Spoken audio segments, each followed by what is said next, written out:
Story 1. I couldn't believe what I was hearing.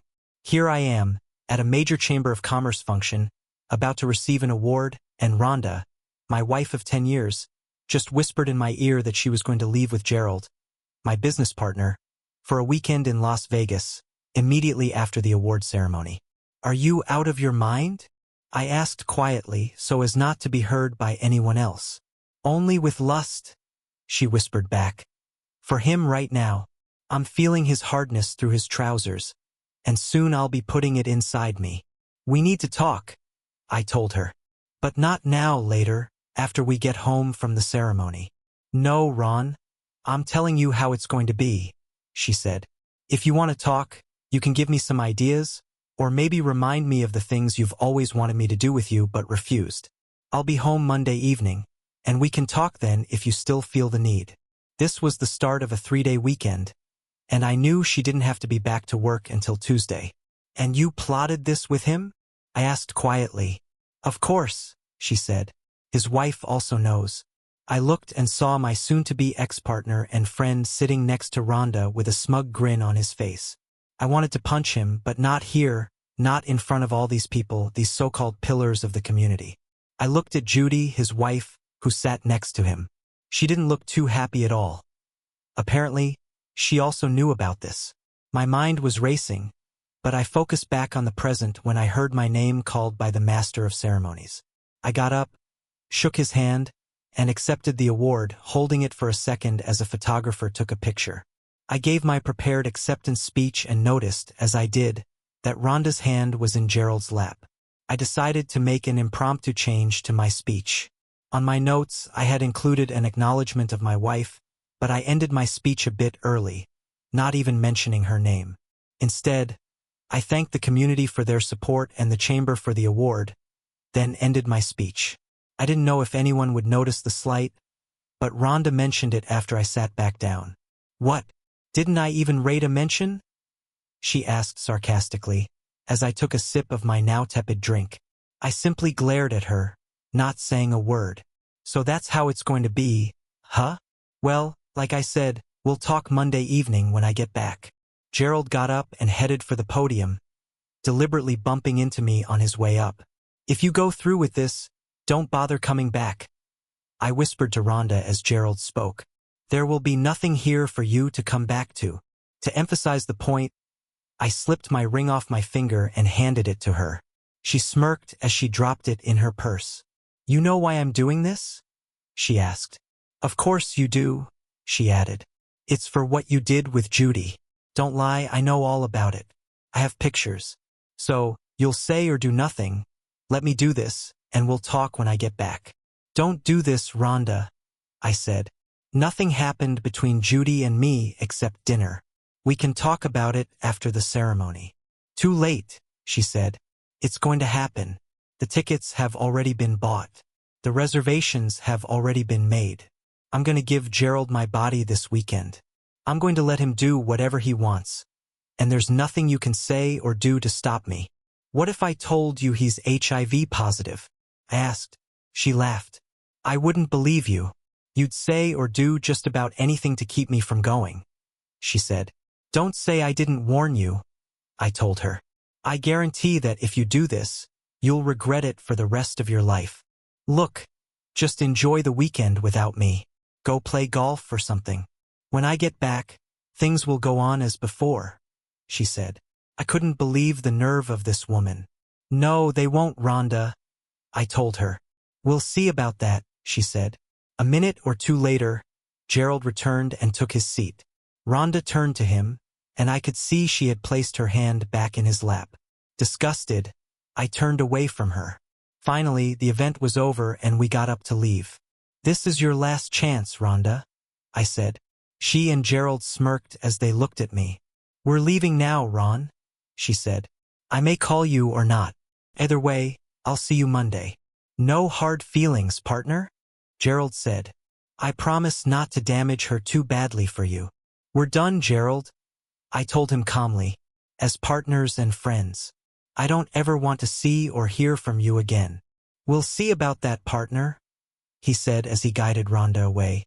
I turned and looked at Judy, who had tears falling down her face. "Do you need a ride home?" I asked her. She shook her head. "No, I have an Uber coming for me," she said. "Thanks for asking anyway. Didn't you tell them that nothing happened between us?" I asked. "That it was just a dinner and a conversation?" "I tried, but they wouldn't listen," she said. "Gerald has pictures of us at the restaurant, and Rhonda insists it was a prelude to an affair. You know how she can get sometimes." Yeah, I knew all right.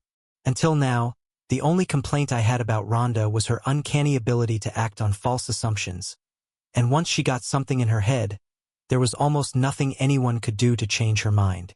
"I see," I told her. "I'm sorry, Ron," she said. "You don't deserve this. I only hope he thought enough to bring protection." "It doesn't matter," I said. "Whether he uses protection or not is immaterial. The fact that she's going to let him be with her is all that matters." "No, I'm finished with both of them." "What are you going to do?" she asked. "What I need to," I told her. "What about you?"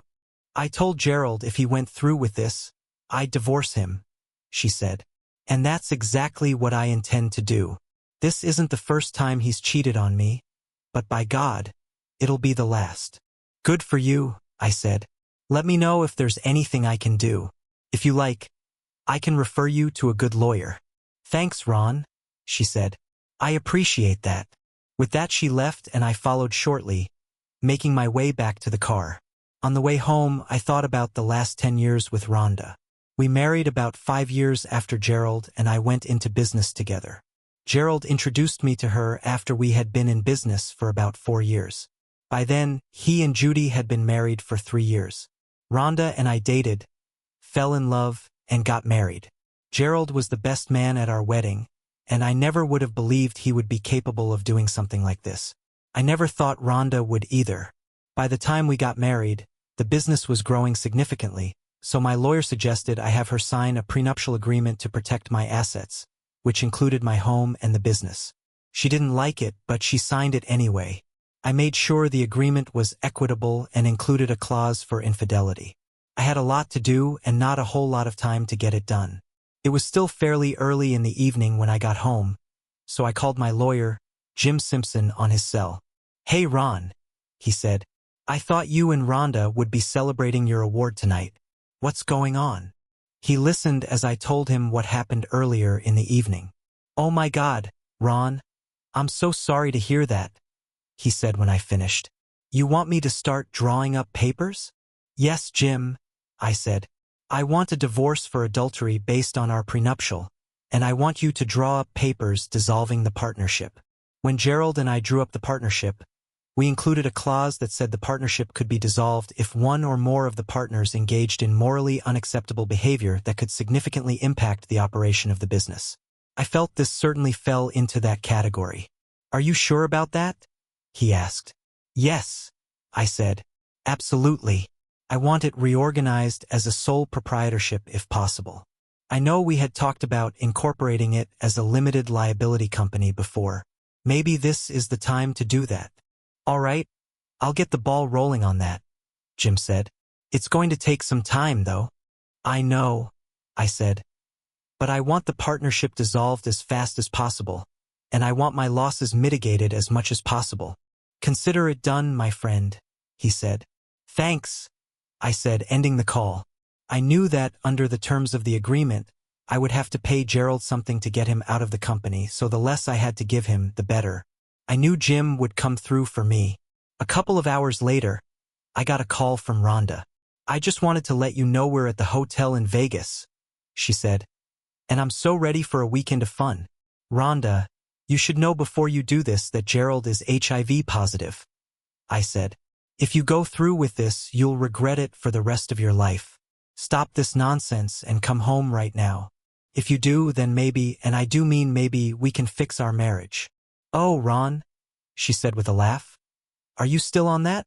Get over yourself. This is going to happen. I'm going to let Gerald enjoy my body all weekend long." "Rhonda, I'm warning you," I began to say, but she had already ended the call. That was it. I had warned her, but she refused to listen. The rest of my now screwed-up weekend was spent exorcising Rhonda from my life. On Jim's advice, I went to the bank on Saturday morning and took care of things there, paying off her credit card before canceling it. I got 3 voicemails from Rhonda and a few text messages over the weekend.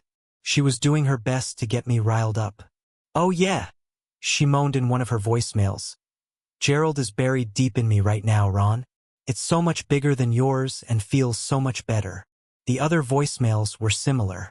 I forwarded all of them to Jim so he could have them as proof of Rhonda's adultery. I also forwarded them to Judy so she could use them in her divorce from Gerald.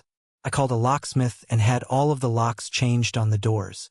I wasn't worried about keeping the house, as I had bought it before we got married and the mortgage was in my name only. I tossed all of her clothes and prized possessions into trash bags and crammed them into her car, leaving enough room for her to drive.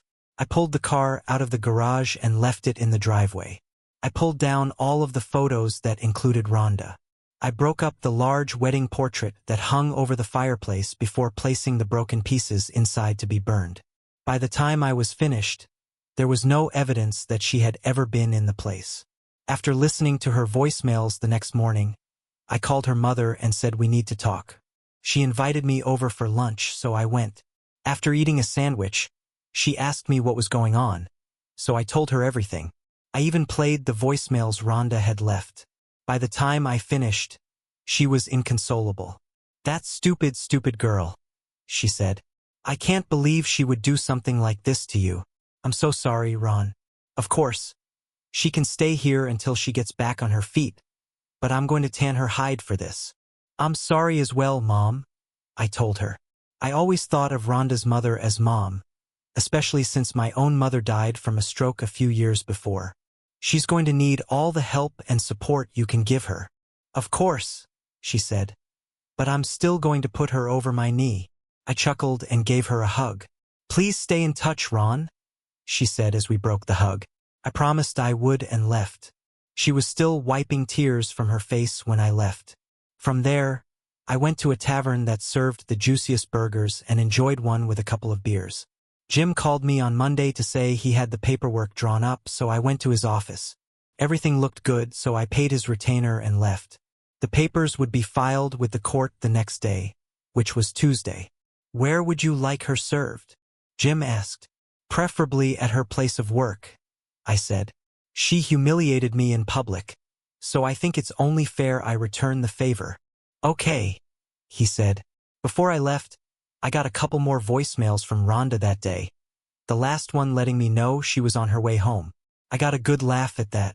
Gerald dropped her off that evening at about 5:30, then took off. Apparently, he was a bit too cowardly to face me after what he had done. I waited and heard her come onto the porch. I heard her trying her keys, but none of them worked. Finally, she rang the doorbell. I ignored it for a few minutes, and she began pounding on the door. "Let me in, damn it," she yelled. I got up and walked to the door. I opened it and stepped outside. She looked at me before trying to walk inside, but I stopped her. "What are you doing? I live here too." "No, you don't," I told her. "Not anymore. You gave up that right when you left Friday night. But I told you I would be back, and we could discuss things if you still wanted to," she said. "And why is my car in the driveway? Why isn't it in the garage? And what's all that stuff in it?" "That's all your stuff, Rhonda," I said. "Like I said, you don't live here anymore." "Look, I know you're upset," she said. "We can talk about it if you want. I wanted to talk with you on Friday, but you weren't interested, remember?" I asked. "I practically begged you to listen to me, but you flat out refused and insisted on spending the weekend with Gerald." "That's right," she said. "Since you were with his wife, I figured I deserved to get some revenge." "And what proof do you have that I was with Judy?" I asked. "Show me." She pulled out her phone and showed me a picture of Judy and me at a table in a restaurant. "What's that?" she asked. "That's 2 people talking over dinner," I said. "There's no intimacy in that picture, and nothing happened between Judy and me. For that matter, I have never been with another woman since you and I became exclusive." "Then why were you having dinner with her?" Rhonda asked. "Surely you expected something afterward." There you go again, making false assumptions, I said. What are you talking about? She asked. That's what I wanted to talk to you about on Friday, but you refused to listen to me, I said. Tell me, did Gerald ever use protection this weekend? Of course not, she said. You know I hate it. I see, I said. And I guess you let him finish inside you multiple times? That's right, she said. I still have some of him inside me right now. I was going to let you clean it out of me, and if you were repentant, I was going to let you have intimacy with me, but I don't think that's going to happen. So you were planning to kill me then? I said. Her eyes grew wide. Of course not, she said. Where did you get that silly idea from? Do you remember a few months back when he said he wasn't feeling too well? I asked. That was just a few weeks after he returned from a trip back east. Yeah, I remember, she said. I suggested he go see his doctor and get checked out. He never told me what the doctor said, but Judy learned he tested positive for HIV. You want to know how she learned about it? I'll tell you. She learned about it because he infected her. She tested positive just recently. That's what we were talking about at dinner that night. At the time he infected her, he didn't know he had it. But he sure as hell knew this last weekend when he was with you. I handed her a copy of Gerald's test results Judy had given me the night we had dinner. Rhonda's face turned white, and her eyes widened. I even told you on Friday, but you refused to listen. Oh my God, you were telling the truth. I'm going to get sick. She doubled over and vomited in the front yard. I stood and watched as she retched several times. When she finished, she looked at me, scared. I'm going to die, aren't I? She asked. I shrugged my shoulders. I'm not a doctor, so I don't know. Judy said her doctor told her it's not the death sentence it was a few years ago, but it's still pretty rough. At any rate, I suggest you go see Dr. Barnes first thing in the morning and let him know. Have him run some tests on you. Maybe, if he can catch it early enough, he can do something. But I do know that our marriage is dead. Where will I go? She asked, tears falling down her face. Your mother said you can stay with her until you get on your feet, I said. My mother? You told my mother? She asked, shocked. Yes. She deserves to know the truth, don't you think? I guess, she said. And you'll be served with divorce papers at work sometime this week, I told her. Please no, I don't want a divorce. Can't we work through this? No. We probably could have if you had talked to me on Friday instead of leaving me to spend the weekend with him in Vegas. But you just had to have things your way. You made your bed, Rhonda. Now you get to lie in it. So what were you doing with Judy in that restaurant? She asked. I already told you. Talking. I said. She got her test results and wanted to talk to me. She asked if I had any idea he was positive. Of course, I told her the truth. I didn't. I was trying to find a way to help the two of them get through this. But it seems Gerald decided to have her followed. He got those pictures of us in the restaurant. Naturally, when you saw them, you made your usual false assumptions, and here we are. I hope it was all worth it to you. Please, can't you just give me one more chance? She begged. I'm dying here. I've been dying since you walked out on me Friday night. But I love you, she cried. Yeah, right, I thought. Don't you have any love for me at all? She pleaded. Love you? Right now, I don't even like you. Now get off my lawn. I walked back inside and slammed the door, locking it behind me. I looked through the window and saw her sobbing as she knelt on the lawn. She looked totally defeated and forlorn, but right then, I didn't care. Eventually, she turned and slowly ambled to her car, still crying. As I watched, she backed out of the driveway and drove off, still crying. The next day, I got to the office early, hoping to catch Gerald when he came in. I had already advised security to confiscate his badge when he arrived and had a couple of security officers waiting by his office. When he arrived, he gave me a smirk but lost it when he saw the officers. What's this all about? He asked. They're here to confiscate your badge and make sure you don't take any company property when you leave. I told him. Leave? I'm not going anywhere. Wrong answer, I told him. As of today, the partnership is dissolved. You no longer work here. Bull. You can't do that. Read the agreement we both signed, I said, tossing a copy of it on his desk. I highlighted the appropriate clause. The dissolution of the partnership is being filed this morning, and the company is temporarily being reorganized as a sole proprietorship. I'll give you 15 minutes to pack your things and get off the property before I have you escorted out. Is this all because I was with your wife over the weekend? He asked. Partly. It's also for deliberately exposing her to HIV, which I've been told is a crime in this state. What? He asked. I saw your test results. Judy showed them to me. That's what we were discussing that day in the restaurant. She told me you infected her as well. I was planning to make you a silent partner so you could keep your medical coverage and still earn an income, but what you did this weekend was beyond the pale. You know you're infected, but you still chose to spend the weekend with Rhonda without informing her. That's illegal in this state. The two of you had this all planned out, except she didn't know you're HIV positive. In my view, what you did violates the terms of our partnership agreement. I had considered giving you a severance package, but in light of your actions, I've changed my mind. Now, get out. You can't do this, he exclaimed. I'll fight you on this. So help me God. I'll start spreading rumors that you've been threatening half the female staff here with their jobs if they don't go along with what you want. Really? I asked. You'd deliberately slander me in the community for revenge on top of deliberately infecting my wife with HIV so she could infect me? You're damn right. By the time I'm done, you won't have any business at all. I smiled and pulled an audio recorder from my pocket. I hit a button and played our conversation back to him. I think that should add a few million to the lawsuit and help secure a conviction. Not to mention the fact that you made your claim in front of at least 2 witnesses, right? I asked, looking at the 2 security guards, who smiled and nodded their heads. I looked at my watch. You know, I used to think you were my best friend. I also used to think you were quite intelligent. I see now that my initial assessment of you was wrong. You have 10 minutes to pack up and get the hell off my property. I looked at the guards before speaking again. Keep an eye on him. Make sure he doesn't touch his computer and only takes what's his. Yes, sir, Mr. Hastings, one of the guards said. Gerald packed his stuff as the security guards watched. On his way out, he stopped by my office.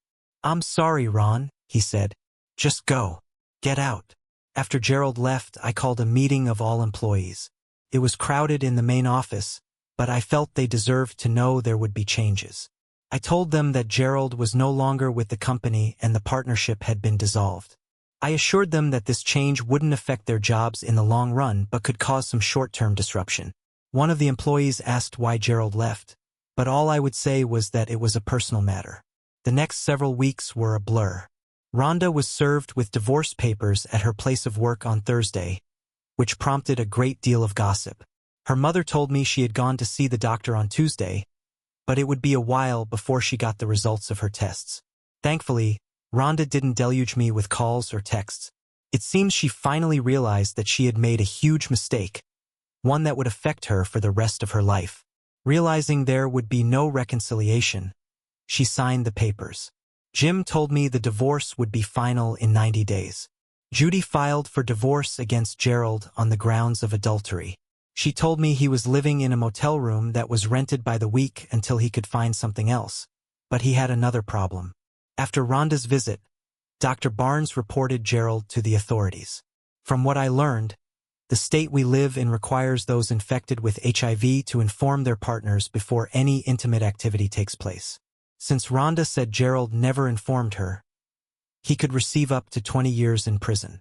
I also learned that this was one of those laws many prosecutors didn't like to enforce since there was too great a chance of backlash. But the local authorities decided to go after Gerald based on Rhonda's testimony. A week or so after being kicked out of his house, police showed up at the motel where he was staying and took him into custody, concerned that he could present a danger to the general population. He was placed in solitary confinement. Gerald's trial became something of a circus. The prosecuting attorney painted him as a cruel, manipulative man who deliberately set out to infect me, his partner, with the disease by first infecting Rhonda. Rhonda testified, as did I. Judy also testified. The prosecutor played the audio I captured in my office, putting Gerald in an even worse position. It didn't take long for the jury to convict him. Disgusted by what he heard, the judge sentenced him to the maximum allowable by law, 20 years in the state penitentiary. But Gerald's problems were far from over. Now he was in the middle of a divorce as well as civil litigation. After Judy's divorce was finalized, she sold her home and moved out of the area. Rhonda contacted me a few days before our divorce was final and asked if I would have dinner with her. After thinking about it, I agreed. I felt it was time for closure. We met at a quiet restaurant where we enjoyed a final meal. "I hope you're not too scared or ashamed to be seen with me," she said. "We're not going to be swapping any bodily fluids, so it shouldn't be a problem," I told her half-jokingly. "I got the results of my test. I'm positive. I'm not surprised, but I am sorry to hear that," I told her. "It's not your fault. You tried to warn me, but I wouldn't listen. It's a mistake I'll be paying for the rest of my life." "So, what is the doctor doing?" I asked. "He's got me on antiretroviral therapy.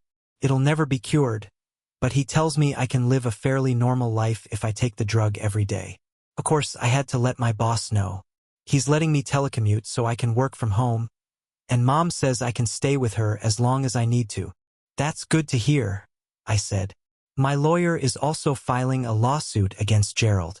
I've been told it's pretty much a slam dunk with his conviction, but collecting may be an issue with him being in prison and all." "I see," I told her. "Well, I happen to know that his 401k was pretty substantial, even after subtracting Judy's portion. She also sold their house, so maybe you can get his half of that." "Have you spoken with her recently?" "I have.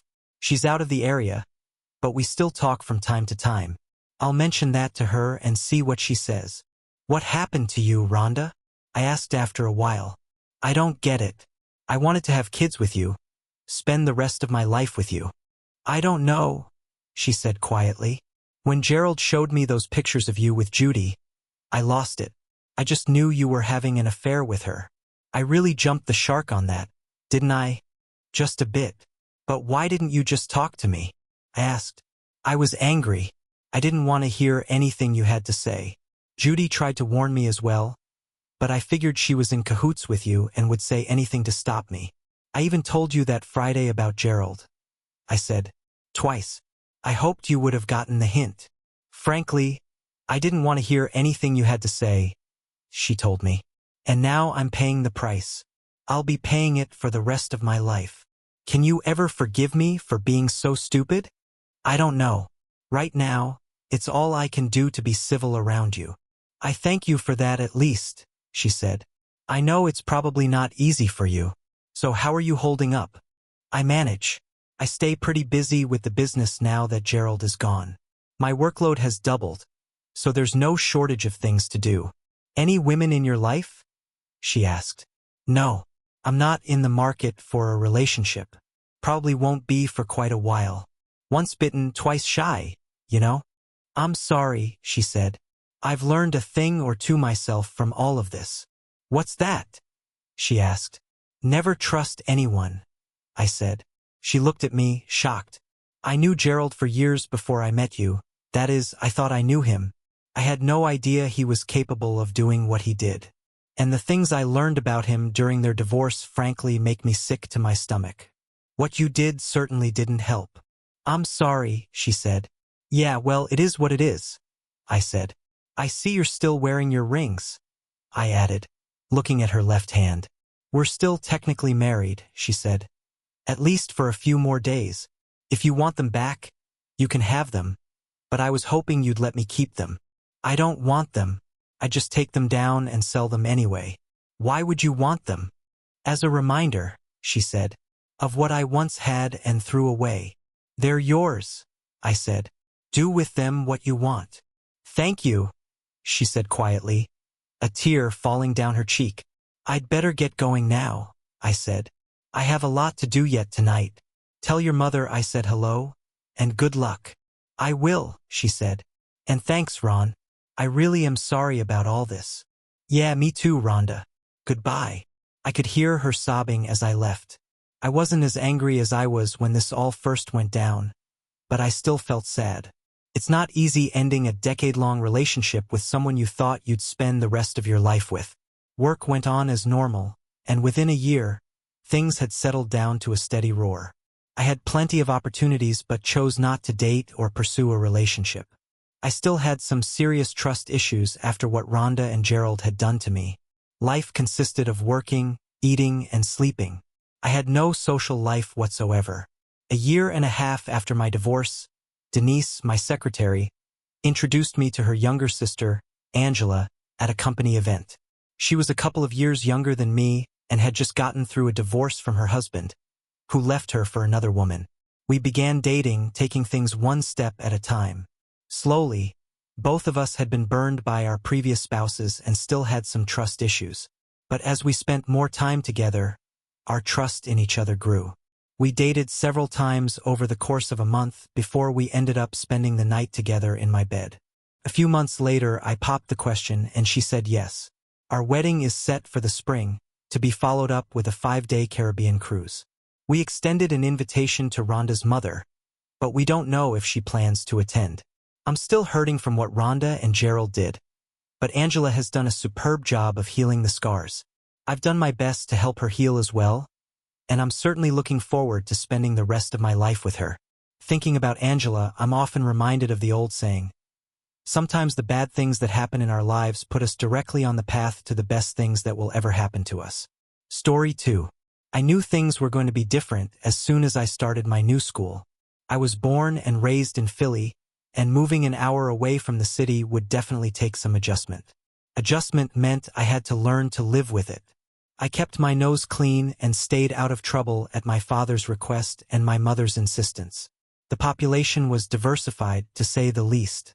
Some black people, some Hispanics, a few Italians, and some Jewish folks. The majority were hard-headed Dutch. They weren't Amish or Mennonites, just German Lutherans who dominated the area and everything in it. It was a melting pot, so I had no real trouble blending in, but I missed my Philly friends. I stayed in the area after graduation, mainly to be close to my family. I still made regular trips to the old neighborhood and stayed close to my old friends. I got my first job driving a fuel oil delivery truck. In a few years, I was working inside, dispatching and taking orders. I had a knack for the business and could actually see myself as an owner of a similar operation in a few years. I had no trouble finding friends of the opposite gender, and my social life was better than expected. When I got married, my mother was a little disappointed that my new wife wasn't Italian, but she did her best to make sure Marcy was accepted without reservations. After 2 kids, Marcy insisted I get a vasectomy. I had no problem with that, but once the kids started school, Marcy wanted to go to work. My father never felt it was a good idea for a wife and mother to work. I'm not completely sure of the rationale behind this, but looking back, it made sense. It wasn't that I minded Marcy working, but I disliked the fact that she was socializing with people she knew and grew up with. I liked some of her friends, but not all of them. In school, she had been involved in all sorts of student activities and enjoyed them. I avoided such things and the people who participated. I always felt they were a bunch of snobs sitting around, stroking each other's egos. I knew she had been active before we met, and I was too. We never discussed what we did before we were together. It wasn't a rule, just something we fell into. We were married for about 10 years when things started to fall apart. Marcy had been working in the claims department of a local national insurance company. I got concerned when she started working overtime and weekends. 6 months later, I knew I had to end it when the seminar came up. Tony, I don't understand the problem. It's only for 3 days. I already talked to your mom, and she agreed to stay with the kids while I'm gone. You'll be home in the evenings. I know you can cook for yourself. I couldn't believe she had the nerve to ask. Who's going on this seminar? She perked up a little when I responded. 6 girls from the department, Betty Klink from personnel, and Rodney. I smiled when she said his name. I was amazed she hadn't figured out that I knew all about her special lunches and late-night work sessions with her boss, Rodney Foote. Rodney and Marcy grew up together. He was one of those kids who joined every club in school but never participated in sports. Do you take me for a fool, Marcy? I don't understand. What are you talking about? I've known about you and Rodney for 6 months now. If you think I'm going to let you go away with him for 3 days, you're out of your mind. Tony, what are you talking about? Rodney is my boss. There's nothing going on between us. I would never think of cheating on you. You know that. I looked at the empty beer can in my hand and slowly got out of my chair. As I walked to the kitchen, I crushed the aluminum can and threw it at the trash. I missed but didn't bother picking it up. The new can made a hissing noise as I popped the top and sat back down. Marcy just sat, waiting for me to respond. You're the mother of my children, and as a mother, you do a great job. The only reason I haven't thrown you out is because of that. I talked to my mom, and she said I should stay firm for the kids' sake. If I divorce you, the courts will give you my kids. I can't let that happen. You told your mother I was cheating on you? No, someone from church told her. I didn't deny it when she confronted me. You're not serious. I don't believe you. Why are you saying all this? I took a swig of beer and smiled. Rodney lives at 321 David Drive, 3 blocks from your office. You and your boss go there about 3 times a week and stay for 3 hours each time. What do you do at his apartment for 3 hours? After you explain that, tell me about all the overtime you've been putting in at the office. Did you know your office cleaning lady goes to church with my mother? Her eyes filled with tears, and her lower lip trembled. As long as you don't publicly embarrass me or my family, I won't do anything. If that changes, all bets are off. You can leave or stay, but you won't take my boys from me. She jumped to her feet, clearly upset. Damn you, Tony. I hate you. You jerk. That was the first time she'd ever insulted me and the first time she made a derogatory remark about my heritage. The Dutch in her finally came out. We had 2 boys, Terry and Rick, who shared a room with bunk beds. The 3rd bedroom became my room. It was a rented house. We had over $60,000 saved for a down payment on our dream home, but my dream had turned into a nightmare. Nothing more was said about the seminar. Marcy no longer worked overtime. She packed her lunch every day. The atmosphere at home wasn't chilly. It was freezing. Mom had no new feedback from her church friends. Things seemed normalizing, but I still felt uncomfortable. There was no intimacy between us, and I knew I wouldn't tolerate that for long. Against my better judgment, I agreed to accompany Marcy to her company Christmas party. I didn't want her to go alone, and I thought I could quietly pass the evening by staying out of the way. It was a good plan but full of flaws. The company rented a hall with a dance floor, buffet table, and open bars. By the time we got there, the only tables left were near the company big shots. It was obvious all the employees were avoiding those seats. Things seemed all right for the first hour. I noticed Rodney across the room, hanging out with some friends. Several of Marcy's coworkers asked her to dance, and I was fine with it since I didn't want to. I was on my 3rd beer when I noticed Marcy and Rodney exchanging glances, nods and head tilts, but something was definitely going on. I tried my best to act bored and disinterested, but I kept an eye on them. My wife excused herself to use the ladies' room. I scanned the room and noticed Rodney was gone. It was unbelievable. After our discussion, it was stupid for her to try to meet with Rodney while I was in the same building. She could see him at work without the risk of being interrupted. The only reason for doing this was to make me look like a fool in front of everyone. Her coworkers would see me as a weak man, easily deceived by his wife. As Marcy entered the hallway, she glanced back to make sure I was still in my seat. Then she disappeared. I excused myself from the table and headed for the restrooms. I noticed Rodney's buddies weren't smiling anymore. I checked the ladies' room first, but it was empty. I had better luck in the men's room. They were kissing, his back to me, and his hand was under her skirt. There was no resistance on her part. I grabbed Rodney by the neck and slammed his head into the bathroom tile. Something definitely broke. I heard Marcy shouting my name, but I ignored it. I spun Rodney around, and blood from his broken nose splattered on my shirt. He was limp but still standing, so I punched him in the stomach. He went down and started vomiting. Marcy pulled on my jacket, but I didn't react. Things were quiet in the main hall as I dragged Rodney to the middle of the floor by his necktie. The band stopped playing, and everyone watched as I dropped him. I looked around the room to see if anyone wanted to help him, but there were no takers. I'm sorry for ruining your party. I'll be going now, but I'm leaving my wife here for your entertainment. Drop her off at the house when you're done with her. Rodney was trying to get up, his face a bloody mess. Marcy stood in the doorway, her mouth hanging open. It was hard to tell if she was upset with what I had done to her lover or with what I had just said to her coworkers. I didn't care. Rodney was directly under the mistletoe, and I couldn't help myself. Before leaving, I kicked him and he collapsed. No one ever said a word. I called my mom from the car and asked her to come by the house to pick up the boys.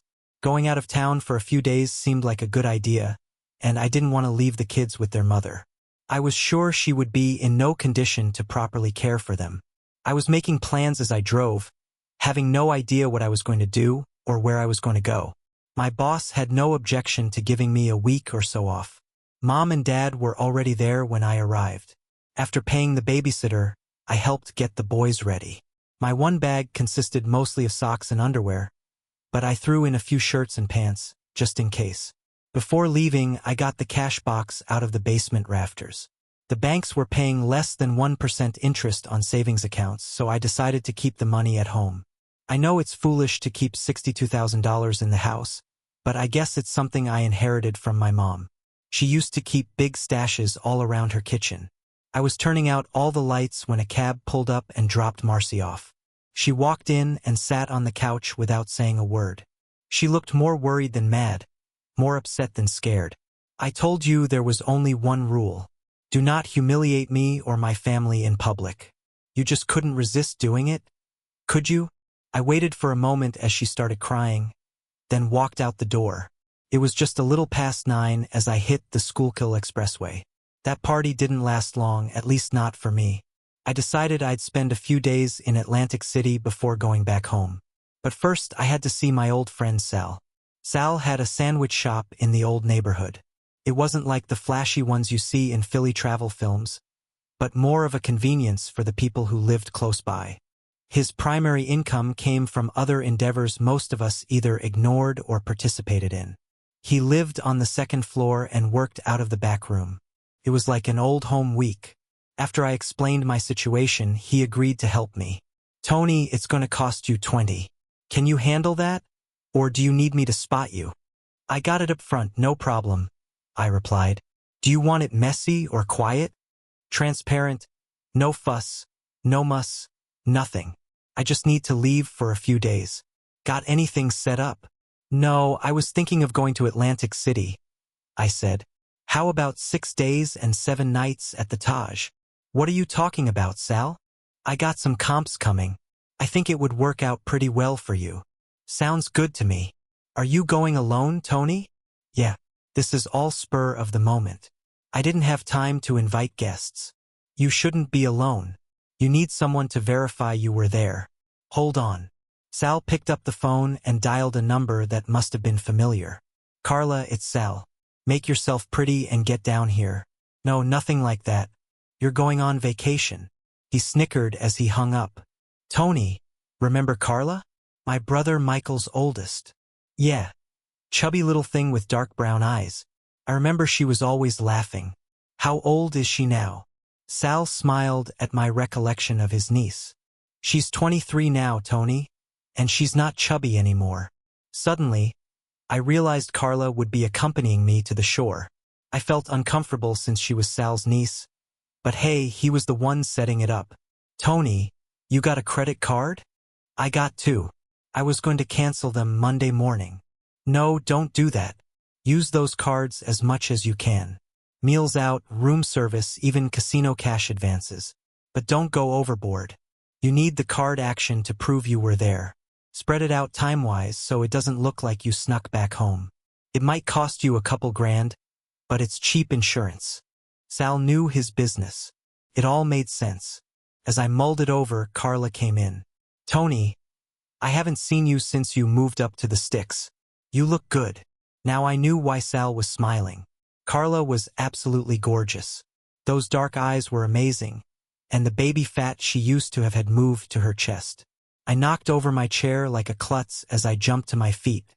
Tony needs somebody to keep him company in Atlantic City for a few days. Are you up for it? Her mood changed slightly when he said that. "Aren't you still married?" she asked me. Before I could answer, Sal jumped in. "The marriage is dead, Carla. Tony needs a nurse right now. I knew you always liked him, so I thought of you first." "Sal, I'm not going to break up anyone's family. It's not fair for you to ask me. Besides, I'm not one of your girls. Why not send one of them? I don't expect you to sleep with him. Just keep him company and help him forget his troubles." Carla looked puzzled, as if she just figured something out. She was quick as well as beautiful. "I'll be glad to go with you, Tony. But you have to promise to buy me some saltwater taffy." We were all smiling now.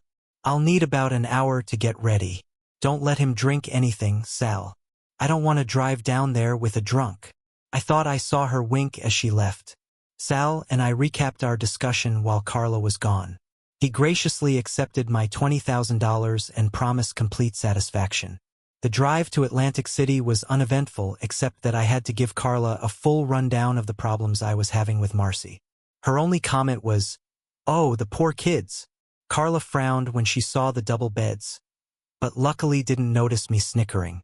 I was sure we'd only need one bed before the week was up. All good things come in time. We did a little gambling but didn't go overboard. I knew that in the long run I'd lose. Carla was happy with the quarter slots, and I was just killing time. We spent more time eating and walking on the boardwalk than anything else. Of course, we saw every show in town. I was a perfect gentleman the first night, but Carla and I were tearing up the sheets by noon on the second day. My mother was right, I should have married an Italian girl. Felt natural, and I didn't feel as if I were cheating.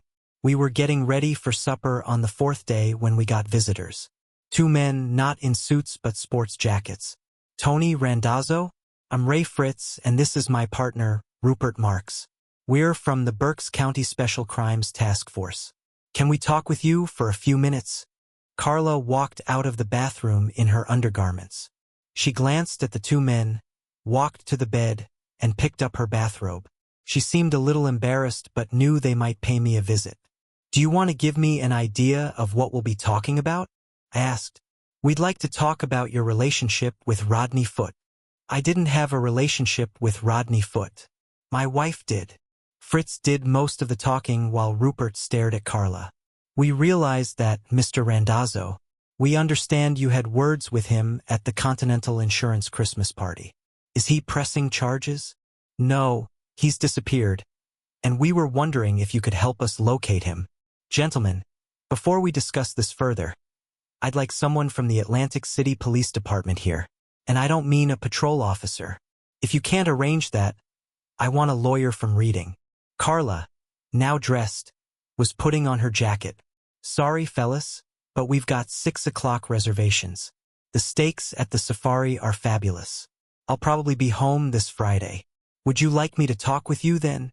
They seemed dumbfounded. "Why do you think something happened to him? Maybe he just left town for a while." "He was picked up by a cab leaving the Community General Hospital on Sunday morning, and no one has seen him since." I nodded. "Well, I've been here since Friday night. You can verify that with the hotel staff. Now, if you'll excuse me, we're going to have some steaks. Any more questions?" "Yes, but they'll wait until Friday. We expect to see you then." I gave them a simple nod and gently steered them towards the door. We all rode the elevator together, and nothing more was said. When we reached the lobby, they went to hotel security while Carla and I headed for the safari. Terry and Rick were all over me when I got home. The saltwater taffy helped. Marcy, on the other hand, was cold. It was clear she had no idea what was expected of her. After talking with the police, I spent the afternoon with the boys and planned to have a talk with Marcy that evening. The boys were in front of the TV for the night, so I sat at the kitchen table, waiting for Marcy to finish cleaning up. She took longer than usual, but I didn't budge. Finally, she turned toward me and sat with her elbows on the formica top. "What did you do with Rodney?" she asked, not mad or demanding, but sincerely concerned. "I was in Atlantic City all week. I haven't seen Rodney since the party." "You hurt him?" "I hope so," I replied. "He was in the hospital for 2 days. You broke his jaw and nose." "He deserved it." She seemed to run out of questions. What were you doing with him in the men's room? I asked. Silence. Why did he have his hand up your skirt? Still no answer. Marcy was wringing her hands, staring at the tabletop. Why aren't you at work? And why are the kids home on a school day? I had to quit. Couldn't go back there. I took the boys out of school because your mother said you might be home today. It was time for confrontation. I told you there was only one rule. You couldn't do anything that would humiliate me or my family. A simple rule. Why did you ruin everything by violating it? You both felt you had to rub it in. Why? Marcy seemed more nervous as the conversation went on. I slammed my fist on the table hard. Why? Answer me. I don't know. I don't know. It just happened. You were sitting in the corner like a lost puppy, and we thought we could take advantage. We had no idea you'd go crazy. You acted like a madman. I was scared to death. At least I got some emotion out of her. But none of it made sense. I wouldn't even try to analyze what she said. It was stupid to do that while I was there. They had weeks to get together before the party, and I never would have known. No, they chose that time and place to humiliate me. Her rambling wouldn't change that. Marcy, you have 3 choices. Stay here and be a proper mother to your children. Get a divorce and leave without the kids. Or just disappear. If you stay, we won't live as husband and wife, and I won't tolerate any more affairs with Rodney or anyone else. At the mention of Rodney's name, Marcy burst into tears. Before she could choose, she bolted from the room, bawling. I guess we'd finish the conversation tomorrow. Adjustments were made. I got a small apartment a few blocks from the house so the boys could visit anytime. Carla moved in with me. The police talked to me a few more times but then stopped. Rodney Foote was picked up by a cab outside the hospital and never seen again. His family offered a reward, but no one responded. I had dinner with Marcy and the boys every night and spent as much time with my sons as possible on weekends. It was clear to everyone that Marcy and I were no longer together as a couple, though we were still married. Marcy spent time with her parents and sister. I had no problem with that. She didn't appear to be seeing anyone else. She quit her job after the Christmas party and didn't seem interested in getting another. We never finished the conversation we started that first night I came home. She played the role of a good mother. The house was always clean, the boys well-fed, and they had clean clothes. I took care of the lawn and outside work. Marcy got $200 each week for household expenses and her personal needs. Whenever I asked if she needed more, she always refused. We no longer had credit cards. At Thanksgiving and Christmas, the boys and I spent time with my family. Carla usually joined us. Marcy spent the holidays with her family but had Christmas Eve with the boys. It was awkward when Terry or Rick wanted to talk about their mother and me. Neither of us discussed it with them. I appreciated that she didn't either, but what could she say? The farce continued for years. Of course, my explanation doesn't fully convey how things actually happened. There were complications and disagreements, but we prevailed. Things with Carla were fine at first, but over time, she started spending more time with her family in Philly and less with me. Couldn't blame her. I was indebted to her for making the breakup easier. But I couldn't divorce Marcy, and as long as the boys lived at home, I couldn't throw her out. Those were self-imposed limitations, but I stuck with them. I hated the situation but couldn't think of an alternative. The boys, however, did. Terry was 16 when things came to a head. A new kid at school, related to Marcy's former lover, provoked Terry about the situation. It was the first time anything had come up, and Terry wasn't prepared for it. Rodney's nephew ended up in the hospital, and I had to pick Terry up from school. He was expelled for 2 weeks and faced assault charges. Rick, who witnessed the incident, tried to help Terry and ended up losing 2 teeth, but he gained his brother's admiration. When I brought the boys home, Terry tore into Marcy for not talking to them about what happened years ago. Marcy didn't defend herself. She just listened as her oldest son vented. I left them and took Rick to the dentist. He wasn't too broken up about the teeth, but I wasn't thrilled with the dental bills coming up. When we returned, Marcy was gone. Her car was still there, but that was it. Terry said she grabbed her purse and left without a word or explanation. I took a week off to settle things. Marcy's parents and sister refused to talk to me. After a week, I still didn't know where she was or what her intentions were. Carla and I moved into the house. Sharing a bed was uncomfortable at first, but the boys accepted it far more easily than I expected. Everything connected to Marcy disappeared one day while I was at work. I had no idea what Carla did with it, and I didn't ask. Carla took over all the duties Marcy had handled. I gave her a few credit cards to make things easier. It was odd that I trusted Carla more than I ever trusted my wife. I sold Marcy's car and bought a new one for Carla. Family gatherings were less stressful with the new arrangement. Carla was happier, and my mother was elated. Terry and Rick had no more trouble at school, and Rodney's nephew never returned. Things were finally looking up, but I was still married. I waited 2 months before reporting Marcy as a missing person. Actually, I reported her as a runaway spouse so I could use the report when filing for divorce on grounds of abandonment. 2 months later, I submitted the papers. Marcy had to be gone a year before the divorce would be granted. I was planning ahead. Things normalized. Terry and Rick had no trouble talking to Carla. They never called her Mom, always Carla. But everything was fine. We were more like a family than we'd been in years. One day, my final divorce decree arrived. I was a free man. 2 weeks later, Carla and I drove to Elkton and tied the knot. We were a family again. Terry graduated and joined the Air Force. A year later, Rick went to meat cutting school in Toledo. Everything went so fast. Soon, Carla and I were alone. We never heard from Marcy. Mom and Dad moved to Ocala and made everyone promise to visit at least twice a year. Nothing held us in Reading, so Carla and I moved back to Philly. Rick got a job at a fancy butcher shop in Westchester after graduating. We saw him a few times a month, and he always brought something nice to surprise us. A year later, one of Carla's nieces got married, and we had to attend. An Italian wedding in Philly is a big deal. Lots of relatives and freeloaders looking for booze and free food. But there was plenty to go around. We were sitting with friends, enjoying the evening when I noticed Carla seemed nervous. She kept glancing across the dance floor. I saw nothing and forgot about it until she excused herself to the ladies' room. Something didn't feel right. I watched her walk toward the back of the hall, meet one of her old girlfriends, and chat. She didn't go to the restroom but instead walked over to one of Sal's personal assistants. Carla gestured toward the table her girlfriend had come from. There were 3 guys and 3 girls at the table. They looked like thugs trying to be something they weren't. The girls were overdressed and leaning on the flashy side. Carla returned with a pensive but confident look. "Tony, we have a small problem. I figured that from your trip around the room. Care to explain? You have to keep your cool.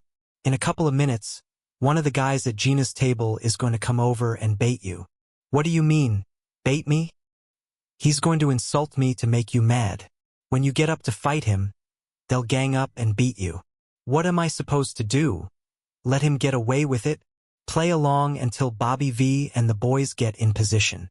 You might have to handle one, but that'll be the worst of it." "Play along how?" "Let him insult me, then agree. If he calls me a tramp, ask how much he's willing to pay. Whatever you do, don't let him rile you." "What brought this on? What did I do to these guys?" "Look at Gina's table. Do you see the girl with short platinum hair?" "Yeah." "Look closer. Holy cow, it's Marcy. What's she doing here?" "Marcy's boyfriend is somehow related to the bride.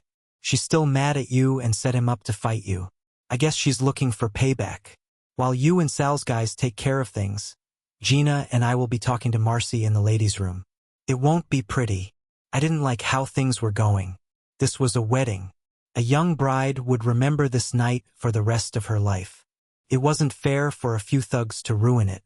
10 minutes later, I saw Marcy's boyfriend get out of his chair. I stood up and excused myself from the table. Carla gave me a strange look but seemed to understand. I casually walked to the side fire exit where people went for a smoke. The boyfriend gestured, and the other 2 guys followed him. They didn't see the 3 guys coming up behind them, with the Louisville Sluggers kept behind the bar. 6 guys were smoking outside the fire exit. When I told them to leave, they didn't argue. I walked about 20 paces from the door, stopped, and turned. The guys came out smiling, but not for long. A few seconds later, they heard the door close behind them. The smiles vanished when they saw 3 guys with bats and the father of the bride. It was over in 30 seconds. I never raised a hand. I'm sorry for any inconvenience caused on this special night. I felt like a character from The Godfather. Thank you for taking it outside, he said, shaking my hand before returning to his daughter. I thanked Sal's guys for their help and went inside to look for Carla. They stayed to clean up. It was time to leave. Carla was nowhere to be found, and Marcy's table was empty. Rick and a few of his friends had caught wind of the commotion and found me at the bar getting a drink. Dad, what's going on? I wanted to bite my tongue, but it didn't work. Your mother was here with her new boyfriend. That's all I need to know, Rick said with a smile, turning to the bartender to ask for a beer. We sat and talked about other things for about an hour. Carla finally showed up, looking a little worn out. Where have you been? I asked. She gave me a wicked little smile. Gina and I had to take your ex-wife to the hospital. She wasn't feeling too well. Rick and I couldn't stop laughing. Tony, can we go home now? It had been a long night, but a lot of fun. We never saw Marcy again. Carla and I are still together in the old neighborhood. Life is great.